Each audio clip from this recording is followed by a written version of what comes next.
Hello everyone. Child psychology बाल विकास में stages of development topic में शैशव अवस्था पर हमारा डिस्कशन चल रहा है। आज हम शैशव अवस्था की क्या क्या विशेषताएं हैं उनको जानते हैं। शैशव अवस्था की बहुत सारी विशेषताएं मनोवैज्ञानिकों ने बताई हैं। उनमें से प्रमुख विशेषताओं का कलेक्शन समरी हम यहाँ पर पढ़ रहे हैं। सबसे पहली विशेषता है शारीरिक विकास में तीव्रता। शैशव अवस्था में बच्चे का शारीरिक विकास सबसे तेज गति से होता है। नेक्स्ट विशेषता है मानसिक क्रियाओं में तीव्रता। मानसिक क्रियाएं जैसे ध्यान, स्मृति, कल्पना, संवेदना और प्रत्यक्षीकरण अर्थात परसेप्शन का विकास बहुत तेजी से होता है। और 3 वर्ष की आयु तक कहा जाता है कि सभी शिशु की सभी मानसिक शक्तियां विकसित हो जाती हैं, कार्य करने लगती हैं। गुड एनफ इस संबंध में कहते हैं कि व्यक्ति का जितना मानसिक विकास होता है उसका आधा 3 वर्ष की आयु तक हो जाता है। नेक्स्ट विशेषता है सीखने की प्रक्रिया में तीव्रता। शिशु अवस्था में बालक बहुत तेज गति से सीखता है। यहां तक कि वैलेंटाइन महोदय ने तो शिशु अवस्था को सीखने का आदर्श काल कहा है। जैसल महोदय इस संबंध में क्या कहते हैं कि बालक प्रथम 6 वर्षों में बाद के 12 वर्षों से दूना सीखता है। सीखने की प्रक्रिया बच्चों में बहुत तेज होती है। नेक्स्ट विशेषता है दूसरों पर निर्भरता या आश्रितता। जन्म के बाद से कुछ समय तक शिशु दूसरों पर निर्भर होता है। अपने सभी कार्य के लिए वह अपने माता पिता, बड़े भाई बहन आदि पर निर्भर रहता है। नेक्स्ट विशेषता है आत्म प्रेम या स्व प्रेम। शिशु में आत्म प्रेम या स्व प्रेम भी बहुत प्रबल होता है। यह भावना उसके अंदर बहुत ज्यादा प्रबल होती है। इसके एक उदाहरण से हम देखते हैं, जैसे बच्चे के पास जो खिलौने होते हैं वह अपने खिलौने दूसरे बच्चों को देना नहीं चाहता। या मान लीजिए किसी बच्चे की मदर है और वो किसी दूसरे शिशु को अपनी गोद में ले ले तो बच्चा रोने लगता है। तो क्योंकि उसमें आत्म प्रेम की भावना, स्व प्रेम की भावना बहुत ज्यादा प्रबल होती है। नेक्स्ट विशेषता है नैतिकता का अभाव। शिशु न तो नैतिक होता है और न ही अनैतिक होता है, अर्थात उसे न तो अच्छे का ज्ञान होता है न बुरे का ज्ञान होता है। इसलिए कहा गया है कि शिशु विनैतिक होता है, न तो नैतिक है न अनैतिक है, इसलिए वह कैसा है, विनैतिक।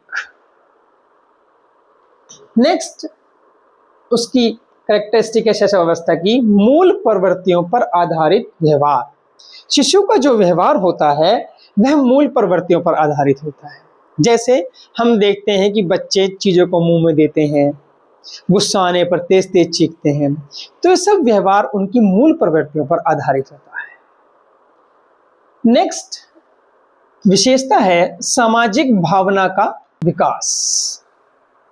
कहते हैं कि 3 वर्ष की आयु तक बच्चे में सामाजिकता का विकास हो जाता है।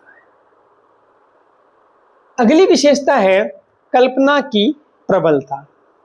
शिशु को वास्तविक जगत से कोई मतलब नहीं होता, वह तो काल्पनिक जगत में रहता है। इस संबंध में थॉर्नडाइक महोदय कहते हैं कि 3 से 6 वर्ष तक शिशु प्राय अर्ध स्वप्नों की दशा में रहते हैं। 3 से 6 वर्ष तक शिशु प्राय अर्ध स्वप्नों की दशा में रहते हैं। रोस महोदय इस संबंध में कहते हैं कि कल्पना सृष्टि का नायक स्वयं शिशु होता है, मतलब वह अपने ही जगत में रहता है, अपने कल्पना के जगत में रहता है, वास्तविक जगत से उसका कोई लेना देना नहीं होता। नेक्स्ट विशेषता है संवेगों की अभिव्यक्ति। शिशु में जो संवेगात्मक विकास होता है वह उत्तेजनापूर्ण होता है।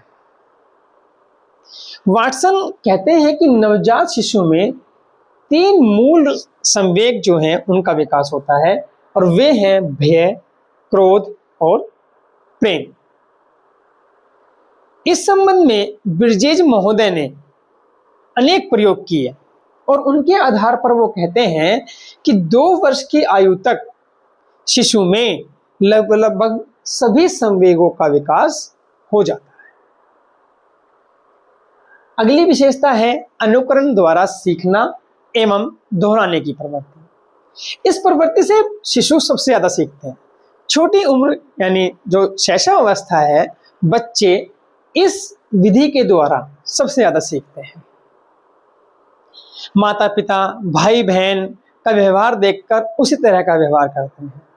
इस संबंध में मुझे एक बात याद आती है। हमारे पड़ोस में भी एक छोटा बच्चा है, तो उसके जो दादा दादी थे वो उसकी मम्मी का नाम लेकर बोलते थे। जब वह थोड़ा संभल गया और बोलने लगा तो वह भी अपनी मम्मी को मम्मी ने कहकर उनका नाम लेकर ही बोलता था। तो यह है अनुकरण। इस अवस्था में बच्चे दोहराने की प्रवृत्ति बहुत ज्यादा रखते हैं और दोहराने से ही बहुत सीखते हैं। जैसे हम उन्हें कोई चीज सिखाते हैं तो पहले हम बोलते हैं, फिर वो उसी को दोहराते हैं, तो उन्हें धीरे धीरे याद हो जाता है और बहुत तेजी से पकड़ बन जाती है उनकी उस पर। नेक्स्ट है काम प्रवृत्ति की प्रबल भावना। इस अवस्था में यानी शैशव अवस्था में काम प्रवृत्ति की भावना भी प्रबल होती है, पर यह वयस्कों जैसी बिल्कुल नहीं होती। जैसे हम देखते हैं कि बच्चे क्या है, अपने हाथ या पैर का अंगूठा चूसने लगते हैं, तो ये काम प्रवृत्ति की भावना है जो कि वयस्कों से बिल्कुल डिफरेंट होती है। और इसके लिए बालकों में ओडिपस ग्रंथि होती है और बालिकाओं में इलेक्ट्रा ग्रंथि होती है। जिज्ञासा प्रवृत्ति का बाहुल्य।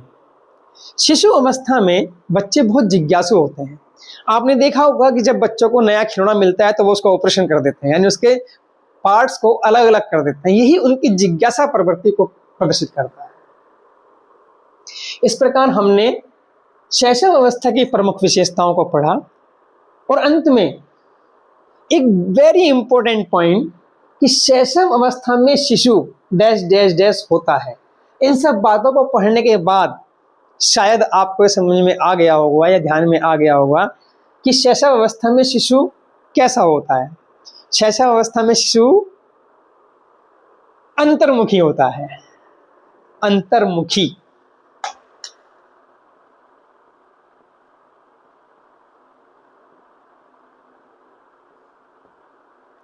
होता है। नेक्स्ट वीडियो में हम शैशव अवस्था में शिक्षा का स्वरूप कैसा हो यह जानेंगे। तब तक के लिए नमस्कार।